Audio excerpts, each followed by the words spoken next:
वहां आ पहुंचे। उनके आते ही वो वॉचमैन कहीं गायब हो गया। श्याम अपना ही गला पकड़े बुरी तरह डर के मारे कांप रहा था।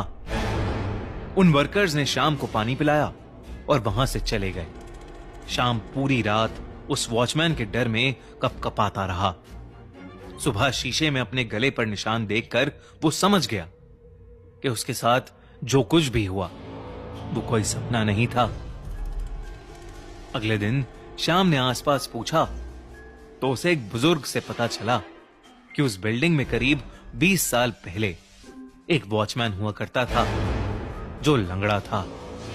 पोस्ट ऑफिस के कई अफसर उसका खूब मजाक उड़ाते थे और एक दिन उस वॉचमैन ने उस ऑफिस की एक खिड़की से नीचे कूदकर अपनी जान दे दी।